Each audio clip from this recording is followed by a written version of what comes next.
BFM TV Face à Face. Apolline de Malherbe. Il est 8h32 et vous êtes bien sur RMC et BFM TV. Bonjour Yann Moix. Bonjour Apolline. Merci d'avoir accepté. Ça va bien, ça va bien. On va voir si vous, ça va bien aussi, parce que vous publiez donc ce petit livre, on va y revenir, ce petit livre qui s'appelle Visa, un livre étrange, une sorte d'objet non identifié où vous racontez un dialogue semi-imaginaire avec un agent de la Corée du Nord. La Corée du Nord, on n'en a jamais autant parlé qu'à cause de vous, ou avec vous, ou grâce à vous.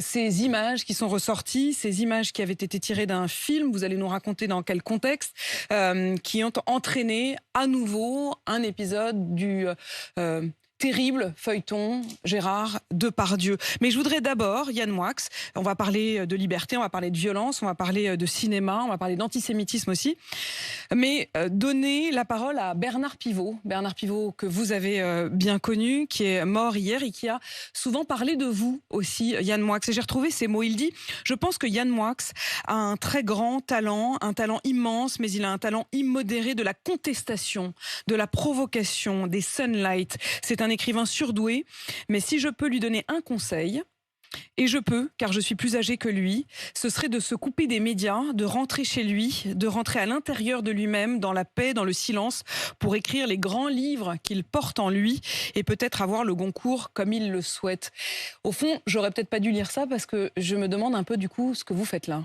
Non, au contraire, je travaille énormément dans la paix et l'intériorité de mon être.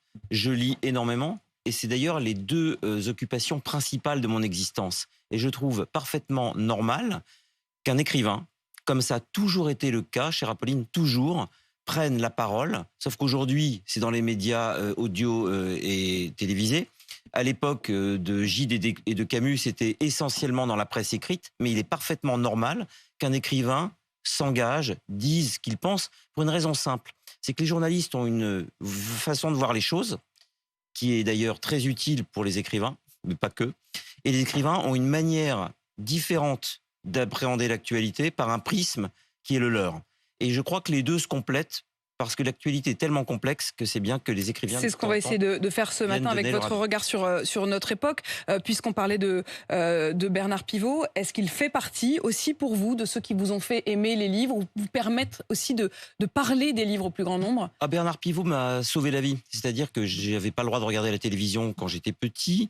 Et c'est son émission qui m'a donné envie d'être écrivain. Parce que c'est pas lui personnellement, c'est les gens qui l'invitaient. J'ai vu pour la première fois de ma vie Nabokov quand j'avais 8 ans à Apostrophe. Et Nabokov, pour moi, c'était un personnage inoubliable. Je me souviens très bien de la fois où j'ai vu aussi Bukowski. Je me souviens très bien la fois où j'ai vu Solzhenitsyn. Alors avec un peu plus de... quelques années plus tard, mais il y avait beaucoup de rediffusions. Et Bernard Pivot avait toujours l'intelligence de mélanger des écrivains français avec des grands écrivains internationaux, et donc c'était pas du tout une vision franchouillarde de la littérature. Pivot m'a fait comprendre que la littérature n'était pas simplement des gens qui racontaient des histoires, mais des gens qui avaient quelque chose à dire sur l'être humain. Et c'est une vraie perte parce que c'est quelqu'un d'à la fois très populaire, très simple, mais aussi quelqu'un d'extrêmement profond et de très intelligent, et qui aimait le foot, le vin et la littérature, pas les livres. La littérature, les livres, ça n'a aucune importance. C'est la littérature qui compte. Et des grands écrivains, il y en a 4-5 par décennie. Et Pivot ne les a jamais ratés, ceux-là. Il ne les a jamais ratés. Yann Moix, vous publiez ce petit livre étrange, ça s'appelle Visa. C'est une sorte de pièce de théâtre, de dialogue entre vous, que vous décrivez, vous vous auto-décrivez comme un indécrottable petit bourgeois parisien, et face à vous, un agent administratif de la Corée du Nord. Je voudrais quand même comprendre votre fascination, assez sordide quand même, pour la Corée du Nord, et ensuite l'idée même d'emmener un Gérard Depardieu en Corée du Nord. Alors, je ne vous permets pas de dire que la fascination est sordide pour une raison très simple, Apolline. C'est un pays extrêmement mal connu. C'est un ailleurs. De fait, il est mal connu parce qu'on ne peut pas y rentrer. Sauf après un si long dialogue. J'y suis allé 4 fois, on peut donc y rentrer. Si vous voulez, c'est un ailleurs. Dans un monde où tous les pays se photocopient les uns les autres. Dans un monde où chaque aéroport est le jumeau de l'aéroport précédent. Vous allez à Manaus, c'est exactement le même aéroport qu'à Londres ou à New York. La Corée du Nord est un ailleurs. Et j'aimerais aussi vous préciser que dans cet ailleurs, contrairement à ce que les gens s'imaginent, il y a des gens qui habitent. Il y a une population en Corée du Nord. Il y a des citoyens nord-coréens. Il y a des habitants des villes nord-coréennes. Et bien sûr que vous ne pouvez pas aller en Corée du Nord, que vous soyez journaliste ou écrivain, sans que le régime vous y autorise. Donc, bien sûr que... Vous y autorise et vous y surveille. Bien vous sûr, y accompagne dans chaque mouvement. Vous avez 2 guides en Corée du Nord qui se surveillent l'un l'autre et qui vous surveillent. C'est comme la Russie ou l'URSS des années 60 ou 50. Et c'est un pays qu'il est extrêmement difficile de comprendre à travers la littérature qui y est consacrée. Pour comprendre ce pays, comme disait Hemingway, il faut aller voir, il faut y aller physiquement. Et c'est pas le seul pays étrange qui m'intéresse. J'adore voyager. Je suis allé en Syrie, je suis allé en Albanie, je suis allé en Corée du Nord. Mais d'abord, c'est la culture coréenne dans son ensemble qui m'intéresse. Et je m'aperçois que la Corée du Sud et la Corée du Nord ont beaucoup de points communs. Donc, connaissant bien la Corée du Sud, je voulais connaître le Nord. Et vous par avez curiosité donc intellectuelle. été connaître le Nord. Mais c'est pas plus sordide qu'autre chose, c'est un voyage. C'est un voyage. Alors, oui. vous parlez de cette population, on se dit quand même qu'elle souffre, cette population, et vous en parlez presque comme si vous alliez regarder un tableau. Pas du tout, d'ailleurs, je parle de la souffrance de la population. C'est un pays extrêmement douloureux, qui a une histoire douloureuse, qui a hérité sa violence de l'occupation japonaise. C'est un pays, la Corée a été occupée pendant 40 ans par les Japonais. Vous imaginez si les Allemands nous avaient occupés pendant 40 ans, le traumatisme que ça laisse? C'est un pays passionnant. Et si on veut comprendre aussi la Chine, c'est intéressant de comprendre la Corée du Nord, parce que la Chine fait souvent faire le sale travail par la Corée du Nord. Et ça sert d'état tampon, la Corée du Nord, entre l'Occident, les États-Unis, parce que les Américains sont encore en Corée du Sud, et la Chine. Donc la Corée, Sud et Nord, c'est extrêmement intéressant. Yann Moix, vous avez emmené Gérard Depardieu en Corée pour y réaliser un film. Des images de ce film ont été publiées, montrées par l'émission Complément d'enquête. Depuis, vous avez même porté plainte contre eux. A-t-il, Gérard Depardieu, oui ou non, prononcé les mots assez infâmes qu'on a entendus? Alors, d'abord, c'est pas des images de mon film, c'est des images volées d'un film qui ont été diffusées. C'est-à-dire que le producteur m'a volé un film qui s'appelle 70, qu'une centaine de personnes ont vu, dont certains de vos confrères et consoeurs du Monde notamment. Ce film fait 2h30. C'est un film burlesque tourné en Corée du Nord. Alors après, on peut s'interroger sur le bien fondé de faire un film burlesque en Corée du Nord. Mais avec Gérard Depardieu? Non, mais tout simplement, avec n'importe qui. Gérard Depardieu, quand je suis allé en Corée du Nord en 2018, avait eu une plainte qui n'avait pas été jugée, qui n'avait pas été... Depuis, il y a 2 plaintes pour Exactement. viol, 3 plaintes pour agression sexuelle, et il sera jugé en octobre prochain. Une plainte, c'est-à-dire que quelqu'un avait porté plainte. Je crois quelques jours avant qu'on parte. Nous sommes partis faire ce voyage. J'ai tourné un film de fiction.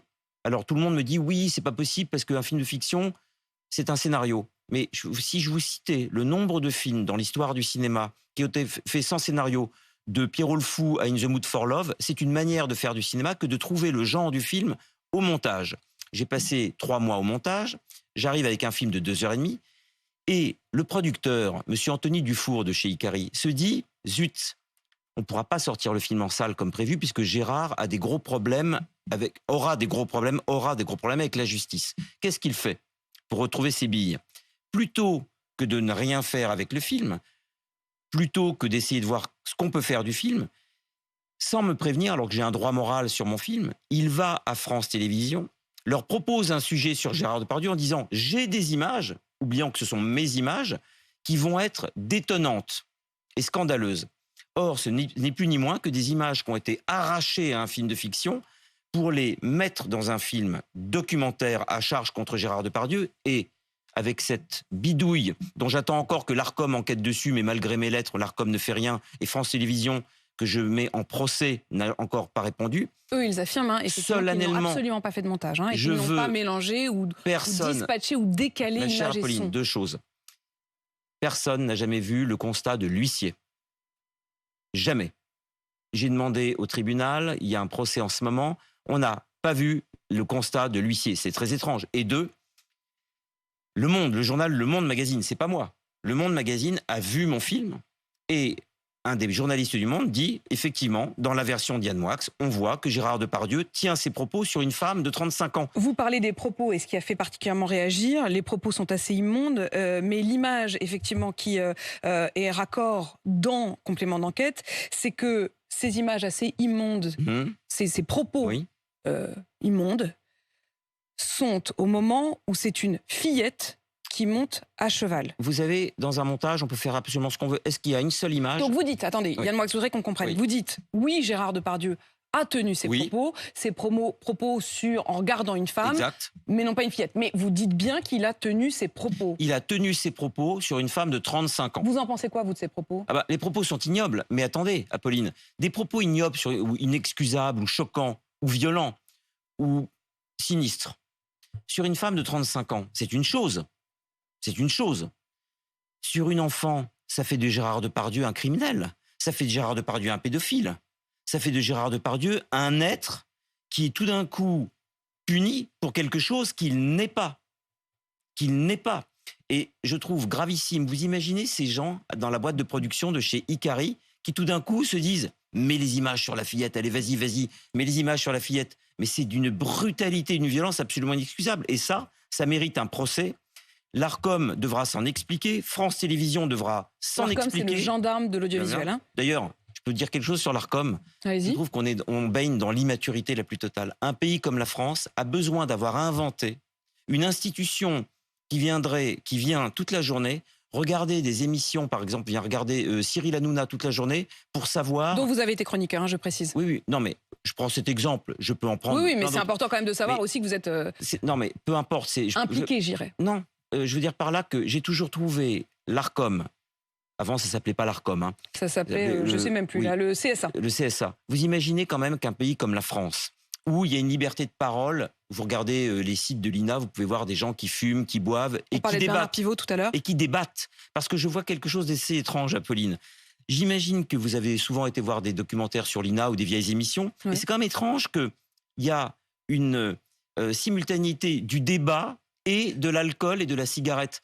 Non mais c'est très étrange. L'Arcom est une sorte de gendarme qu'on s'est inventé nous-mêmes pour nous fliquer nous-mêmes, comme si on n'était pas assez grand pour faire un travail de débat démocratique avec les débordements qu'on souhaite s'il le faut. Tandis que là, on a l'impression qu'on s'est inventé un Alors en gendarme même sur temps, mesure. là, il vous comme arrange, si on était il vous des arrange enfants. l'Arcom. Enfin, en tout cas, vous espérez que l'Arcom sera de Ah, votre mais côté. ce qui est très étrange, c'est que l'Arcom essaye de punir mon avocat qui est allé expliquer la thèse du bidouillage de l'information. Mais moi, ce que j'aimerais, c'est que l'Arcom fasse son travail. Pourquoi est-ce que l'Arcom n'enquête pas sur le rapport de l'huissier? Pourquoi l'Arcom ne travaille pas sur le bidouillage acheté par France Télévisions? Car je ne pense pas que ce soit France Télévisions qui bidouillait. Ils ont acheté un reportage à bidouiller.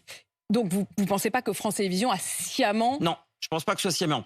Ils se sont retrouvés dans une impasse et depuis, ils bottent en touche et ils cachent le rapport de l'huissier. Je demande à un expert indépendant pour analyser les rushs. Vous savez, Apolline, il y a des bandes de synchronisation sur les films.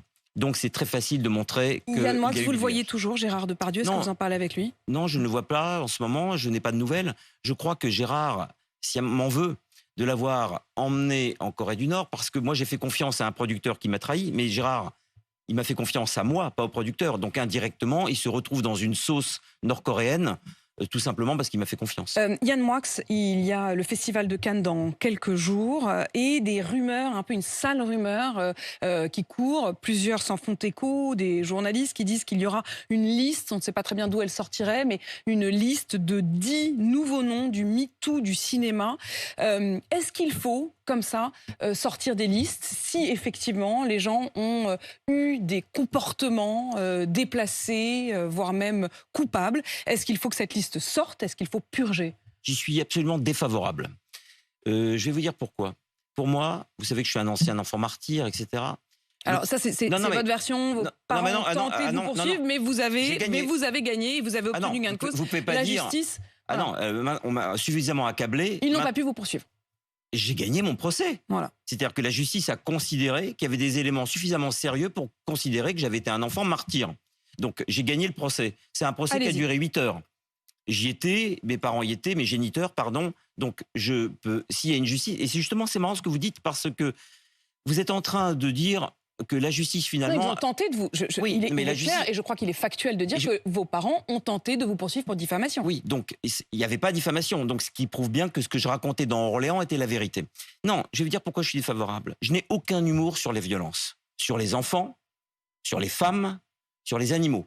Je ne mélange pas ces trois catégories, que les choses soient claires. Les violences faites aux femmes, les viols, les brutalités et même les incivilités, les mains aux fesses, les petits gestes qui sont en fait consubstantiels à un climat général de violence, il faut que ce soit fait avec beaucoup de méticulosité. Si ça bave, si ça déborde, alors le combat va être déconsidéré par approximation successive. Vous avez peur que ça ne soit desserve. défavorable au mouvement MeToo et à la véritable liberté? Exactement. C'est-à-dire qu'on a une chance incroyable, Apolline. On a une justice en France qui est certes débordée, mais qui fonctionne. On a une belle justice. On s'est battu, des gens sont morts en 1848, en 1830, en 1789, en 1940, pour que cette justice puisse fonctionner. La République, c'est une chose, mais on oublie toujours que la République, c'est aussi la justice. Et on a une justice qui fonctionne très bien, une belle justice, et je trouve dommage que des gens pressés, et on peut comprendre que des victimes soient pressées, c'est humain, mais je trouve dommage que les victimes n'attendent pas, que les plaignants ou les plaignantes n'attendent pas quelques mois ou quelques années pour qu'on ait un rendu beau à regarder, c'est-à-dire quelque chose précis, factuel, qui est taillé comme un diamant, que la personne, après une enquête, après une enquête sérieuse, parce que là, les personnes pourront être punies au prorata de ce qu'elles ont commis, et surtout, l'à peu près ne sera plus de mise. Et l'à peu près, c'est grave, parce qu'il y a aussi des gens qui se sont mal comportés, et ces gens-là ne peuvent pas être comparés à des gens qui se sont rendus coupables d'un crime. Et j'ai peur d'une assimilation, et j'ai aussi peur d'une chasse aux sorcières approximative. C'est l'approximation qui me fait peur. Yann Moix, l'antisémitisme. Gabriel Attal, hier, parlait d'un mouvement qui s'était décomplexé. Il y a évidemment les mouvements qui se passent dans les facultés, des mouvements pro-palestiniens, qui, d'après certains témoignages, seraient aussi une forme d'intimidation, voire d'exclusion de certains étudiants juifs. Vous le dénoncez aujourd'hui? Je pense que ça ne recommence pas, l'antisémitisme. Je pense que la situation n'est pas plus grave qu'elle a toujours été. L'antisémitisme, pour moi, est un commencement. Ça a toujours été un commencement qui diffuse depuis 4000 ans ou 5000 ans. Mais ce n'est pas un recommencement. Il y a des périodes où on lève le tapis et on voit ce qu'il y a dessous, des périodes où on rebat le tapis et on ne voit pas les acariens ou les poussières qu'il y a dessous. Mais ça n'a jamais changé. En ce moment, ça se voit. Ce qui est étrange, Yann Moix, et vous l'imaginez bien, c'est qu'on a du mal à vous croire. Pourquoi? Parce que vous-même, vous avez été... Et comment êtes-vous passé de l'étudiant... Ah, vous en êtes encore là, Pauline? Non, ça m'intéresse. Je vais vous dire pourquoi. Vous avez, quand vous étiez étudiant, commis des dessins qui allaient dans un antisémitisme épouvantable, avec des propos y compris négationnistes, avec une revue... Pas du tout. Pas du tout? Non, d'abord, là encore... Vous dites d'ailleurs avoir eu honte de cela. Ce qui m'intéresse moi aujourd'hui, c'est de comprendre, a posteriori, vous êtes aujourd'hui un des premiers défenseurs, et vraiment un de ceux qui luttent contre l'antisémitisme. Comment on a pu être antisémite? D'abord, je ne l'ai jamais été. Jamais. Et pourquoi je l'ai jamais été? Parce que, en fait, vous me reparlez d'un truc d'il y a 5 ans. Mais oui, mais ça n'a jamais pris. Et d'ailleurs, ça n'a jamais pris. Cette polémique n'a pas. C'est très important de comprendre comment est-ce que vous passez de faire des dessins antisémites. Alors, je vais vous répondre de manière brutale. La première, brutale. La première, c'est que ces petites bandes dessinées, il y avait 4 numéros. Je le redis pour la 1000e fois. Un où je parlais de la Shoah, je me moquais de la Shoah, si vous voulez, j'avais 20 ans. Ensuite, je me moquais de la faim dans le monde. Je me moquais, je crois, des handicapés, et je me moquais de l'abbé Pierre. Donc en fait, c'était un petit journal qui se moquait de tous les tabous de l'époque, d'accord, dont les Juifs. Mais c'était pas une obsession. Ça, c'est la première chose. Deuxième chose, le niveau, c'était du style Lucky Luke à Dachau et les Schtroumpfs à Auschwitz. C'était pas un journal structuré négationniste. C'était des sortes de pamphlets potaches, fanzine, si vous voulez. Mais est-ce qu'il ne faudrait pas, à l'inverse, Yann Moix, dire j'ai eu ces espèces de pulsions... Mais je ne les ai pas eues. Si vous voulez, il faut quand même que vous considériez quelque chose. C'est sorti, j'avais 50 ans, d'accord? Toute la journée, Apolline, on nous rebat les oreilles avec des gens qui ont failli tomber dans les marigots les plus sinistres quand ils avaient 20 ans, et qui, tel habitent en cité, tel en banlieue, et qui, au fur et à mesure des années, s'est arraché de sa gangue atroce pour devenir celui qu'il aurait dû être. Pourquoi? Je devrais être le seul dans ce pays qu'on ramènerait systématiquement à sa case de 30 ans. Pas le seul, Yann Moix. Mais justement, Apolline, est-ce qu'on a le droit? Admettons que vous ayez raison, d'accord? C'est faux, mais pour le débat. Admettons que j'ai eu une phase abjecte. Pourquoi est-ce qu'un individu dans la société n'a pas le droit, par son travail, par son intelligence, par sa culture et par les connaissances qu'il déploie autour de lui, d'évoluer, de changer? Je crois que vous en avez ce droit, mais c'est important aussi justement de pouvoir le raconter, de pouvoir dire comment on évolue. Mais en fait, Il se trouve que là, c'est un malentendu parce que j'ai pas eu besoin d'évoluer. C'était des crises ponctuelles de Vous êtes provocation. inquiet sur la situation Ah oui, aujourd'hui? je suis très inquiet. D'abord, je considère que les étudiants de Sciences Po sont pour la plupart des gens qui auraient été incapables d'intégrer l'école il y a 15 ans, à l'époque où il y avait un concours. Vous êtes un ancien élève Oui. de Sciences Po. À l'époque où il y avait un concours. Donc là, on se retrouve avec une poignée de misérables qui intimident une direction qui est d'une lâcheté phénoménale, et qui a accepté de transiger alors qu'il y a quelque chose qui est un marqueur de l'époque. On ne retire pas quelqu'un d'une salle au prétexte qu'il est ou qu'elle est juive. C'est gravissime. Là, il y a un relent d'années 30 qui est que cette école qui a été inventée pour la tolérance, apprendre la démocratie, la République, et pour que le débat se perpétue, se retrouve maintenant dans la caricature d'une sorte de Hezbollah portable ou de Hamas en bandoulière, et qui, toute la journée, agite une haine qui est impropre avec la culture de Sciences Po, qui s'appelait École libre des sciences politiques en 1872. Merci Yann Moix, on restera sur ce mot de liberté. Yann Moix, votre livre Visa, c'est chez Grasset, il est 8h53.